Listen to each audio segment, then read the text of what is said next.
Foi representante especial do Secretário-Geral das Nações Unidas para as Operações de Paz, a dias de se completarem 3 anos de guerra na Ucrânia e perante as negociações para pôr fim a este conflito em que os Estados Unidos tomaram a dianteira e de que maneira. Vítor Ângelo vai direto ao assunto na tarde política. Muito bem-vindo. Muito boa tarde. Muito obrigado pelo convite. Obrigada a nós por ter aceitado. Adensa-se nesta altura a tensão entre os presidentes norte-americano e ucraniano. Donald Trump chamou Volodymyr Zelensky de ditador e diz que Vladimir Putin é que tem as cartas na mão. Podemos dizer que esta vantagem do líder russo nas negociações foi dada de bandeja pelos Estados Unidos? Bom, foi certamente um trunfo importantíssimo dado a Vladimir Putin pelo presidente dos Estados Unidos, Donald Trump. Ele acaba, aliás, esta tarde de lhe dar outro trunfo ao dizer que não quer que Zelensky seja convidado para a reunião do G7 que está prevista para o Canadá para junho deste ano, o G7 de 2025. Ora, isso também é, evidentemente, algo que diminui a autoridade e o prestígio e a força do presidente ucraniano, além de que, evidentemente, ao dizer que Zelensky é um ditador, está pura e simplesmente a repetir uma expressão que tem sido frequentemente utilizada nos círculos que estão à volta de Vladimir Putin. Ou seja, ele quer tirar qualquer tipo de legitimidade a Zelensky para enfraquecer Zelensky em qualquer processo de negociações com Vladimir Putin. Há alguma maneira de tirar essa força negocial ao Kremlin? A maneira era do lado dos Estados Unidos e do lado dos países aliados da Ucrânia continuarem a reconhecer de que se trata de uma agressão ilegal que viola a lei internacional por parte da Rússia e que a Rússia tem que não só obedecer à lei internacional, como parar imediatamente esta agressão. Essa era a única maneira, digamos assim, de se entrar depois num processo negocial que fizesse sentido e que fosse equilibrado. A maneira como as coisas estão a ser preparadas pelo presidente norte-americano estão a dar todo o tipo de vantagens ao presidente da Federação Russa e a retirar qualquer tipo de autoridade, qualquer tipo de força à parte europeia e, nomeadamente, ao presidente Zelensky da Ucrânia, que é o principal interessado e que não pode, de maneira nenhuma, estar ausente das negociações. Tem havido algum desnorte por parte da União Europeia? Parece que não é uma questão de falar ou não a uma só voz, é uma questão de ter muitos líderes. Será que a estratégia de Emmanuel Macron está a ser acertada ou a União Europeia ficará arredada das negociações pela forma como a administração Trump está a tratar a Europa? É óbvio que quer Vladimir Putin, quer Donald Trump, não querem que a União Europeia e a Europa em geral entrem no processo de negociações. Eles pensam que estas negociações é uma questão entre as grandes potências e as grandes potências são a Rússia e os Estados Unidos. A Europa não é vista nem em Moscou nem em Washington como uma potência geopolítica, é vista pura e simplesmente como um conjunto de Estados, uns mais fortes, outros mais fracos, mas na realidade um conjunto de Estados que não constituem uma confederação, que não constituem um país e por isso, e que não constituem uma potência e por isso não devem participar, na opinião desses dois dirigentes das duas grandes potências, não devem participar no processo negocial. Aliás, é claro, quer do lado americano, quer do lado russo, de que ambos os presidentes detestam profundamente a União Europeia e um dos objetivos políticos de ambos esses dirigentes é acabar com a União Europeia e fraccioná-la o máximo possível.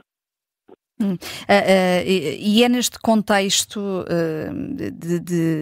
de ameaças, no fundo, dos Estados Unidos e da Rússia, que temos aqui também esta ideia de envio de tropas, de forças de paz para a Ucrânia, de tropas. O ministro português dos Negócios Estrangeiros, Paulo Rangel, afastou essa ideia, pelo menos da parte de Portugal, de enviar tropas para território ucraniano, e mesmo entre os líderes que se reuniram em Paris não há propriamente consensos. Estávamos aqui a falar sobre esta questão da União Europeia falar a várias vozes ou não, mas qual é que é a sua ideia no que toca a este envio de forças de paz e também aqui o papel da ONU nesta matéria? Eu participei em muitas forças de paz, em muitas discussões no Conselho de Segurança das Nações Unidas sobre o envio de forças de paz e não vejo neste momento qualquer hipótese de se poder enviar para a Ucrânia uma força de paz, seja ela composta por países europeus, seja ela composta por Estados europeus e não europeus. Para haver uma força de paz é preciso primeiro que haja um cessar-fogo, é preciso depois que haja um plano de paz, que não existe, e enquanto não houver um cessar-fogo e não houver um plano de paz, é impossível enviar forças de paz para a Ucrânia.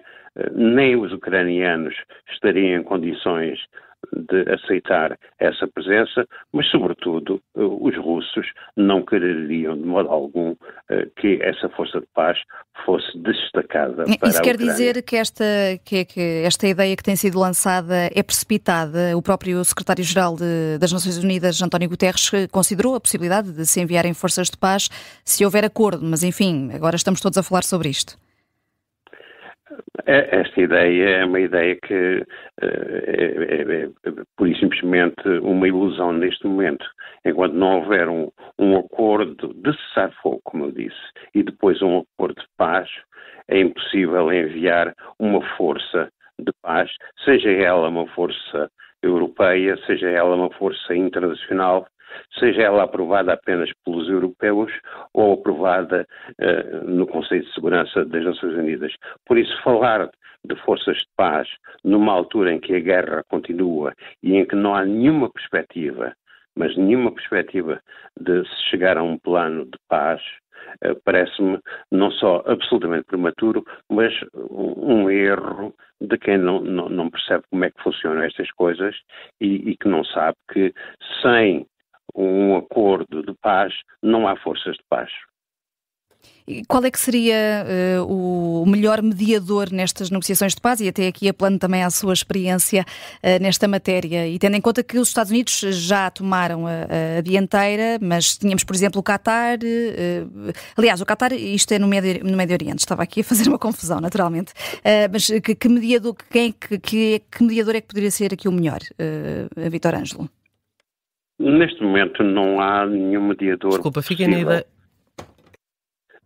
Não há nenhum mediador possível, tendo em conta que quem poderia fazer a mediação seria ou os Estados Unidos ou uma coligação de países europeus em conjunto com os Estados Unidos, mas a verdade é que esta coligação de países europeus em conjunto com os Estados Unidos não me parece viável neste momento e nós na próxima semana teremos a visita a Washington do Primeiro-Ministro do Reino Unido e do Presidente da República Francesa. Irão juntos a Washington falar com Donald Trump, mas eu não creio que essa visita dê qualquer tipo de resultado. E, por outro lado, é bem claro, eu creio que não há dúvidas neste momento, que Donald Trump está inteiramente do lado de Vladimir Putin e por isso não pode, de modo algum, servir de mediador, porque lhe falta uma coisa fundamental, que é o equilíbrio entre as partes, ou seja, tem uma posição favorável a uma das partes quando deveria ter uma posição neutra e uma posição que permitisse fazer a mediação, e não a tem.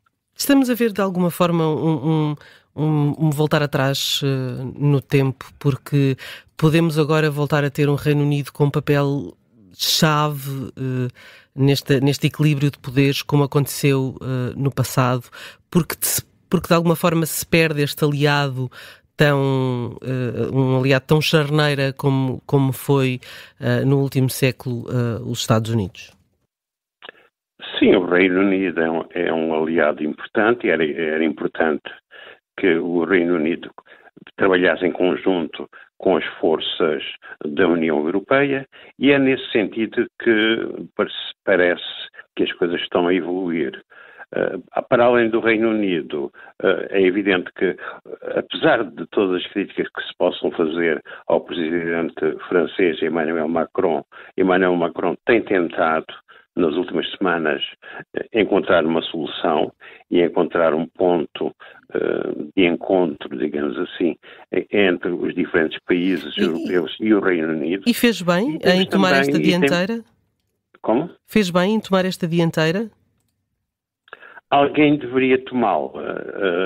Na realidade, deveria ter sido, ao nível de Bruxelas, devia ter sido o presidente do Conselho Europeu a tomá-la, mas a verdade é que o presidente do Conselho Europeu e mesmo a presidente da Comissão Europeia não têm neste momento força suficiente para tomar esse tipo de iniciativas, e o único chefe de Estado que parecia estar em condições, embora enfraquecido, mas estar em condições de tomar esse tipo de iniciativa, parecia ser o presidente francês. Mas é muito difícil e eu penso que ele não vai conseguir os resultados que espera, porque nós estamos numa situação completamente nova.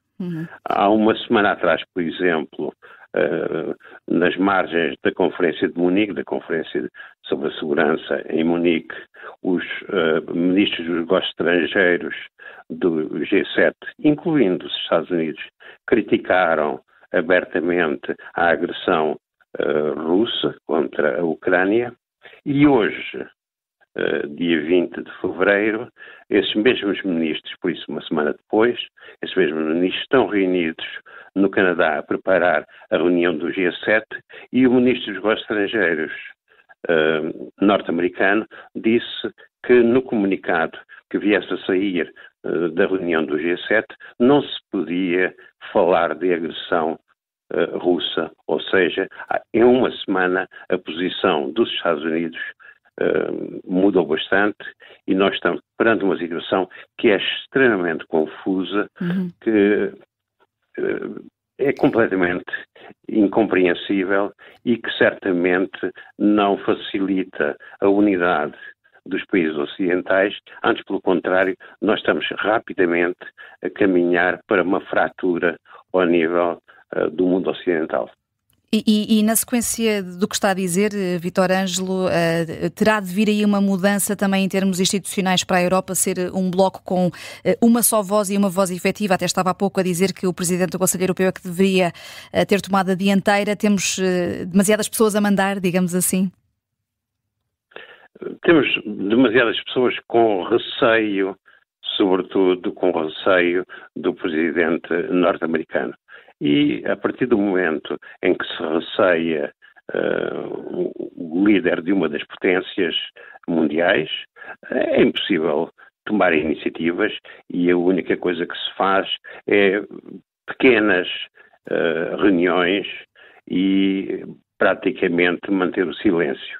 E é isso que nós estamos a assistir ao nível, nomeadamente, das instituições europeias. As instituições europeias estão bastante preocupadas com as tomadas de posição do presidente Donald Trump, mas, por outro lado, não tomam qualquer tipo de iniciativa. Mas esta ida de António Costa e Ursula von der Leyen a Kiev na segunda-feira, dia 24, em que se assinalam os 3 anos de guerra, pode, de algum modo, resultar numa posição de força e que ajuda a União Europeia a recuperar aqui a centralidade que deveria ter neste processo? Ou será só mais uma dessas pequenas iniciativas? É mais uma pequena iniciativa. Na realidade, Donald Trump, nomeadamente, e não só Donald Trump, Vladimir Putin, mas Donald Trump não reconhece a autoridade, não reconhece a força, não reconhece o papel geopolítico da União Europeia. E quando quer falar com alguém da União Europeia, fala provavelmente com o primeiro-ministro da Itália, ou falará provavelmente com o futuro chanceler alemão, poderá falar, mas não se sabe exatamente se o fará, com o presidente francês, e fora da União Europeia, mas na Europa, falará com o primeiro-ministro do Reino Unido. Mas falar com Ursula von der Leyen ou falar com António Costa sobre questões geopolíticas globais, eu não penso que ele reconheça qualquer tipo de autoridade, quer a von der Leyen, quer a Costa. Neste momento estamos a olhar para aquilo que pode ser uma Guerra Fria século XXI, riscos crescentes de um poder reforçado da Rússia, de um Estados Unidos alienado dos europeus? Eu não chamaria a isso uma Guerra Fria, chamaria a uma divisão do globo em zonas de influência. A zona de influência americana, a zona de influência chinesa e depois o resto do globo, com os pequenos países que uma vez se irão submeter aos Estados Unidos, outras vezes irão submeter-se à China ou à Rússia, mas na realidade estamos a falar de 3 grandes zonas de influência e é nesse sentido que estamos a caminhar e é também nesse sentido que estamos a destruir as instituições multilaterais, a começar pelas Nações Unidas, a começar também pela NATO, porque eu não vejo nem como as Nações Unidas nem como a NATO poderão sobreviver a uma crise tão profunda como aquela que se está a desenhar neste momento. Várias notas de pessimismo que deixa aqui Vítor Ângelo. Agradecemos-lhe esta participação no Direto ao Assunto da Tarde Política da Rádio Observador, aqui com uma ideia-chave também, que não vê neste momento qualquer hipótese de enviar forças de paz para a Ucrânia. Isso é uma ilusão e é um erro de quem não percebe como é que funcionam estas coisas, e falámos aqui com quem percebe destas questões e destes processos, tendo em conta que Vítor Ângelo foi representante especial do Secretário-Geral das Nações Unidas para as operações de paz.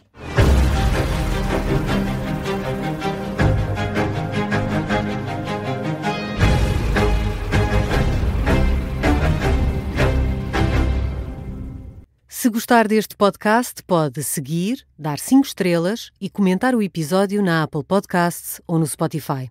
Pode também subscrever e gostar no YouTube. Assim recebe uma notificação sempre que houver um novo episódio.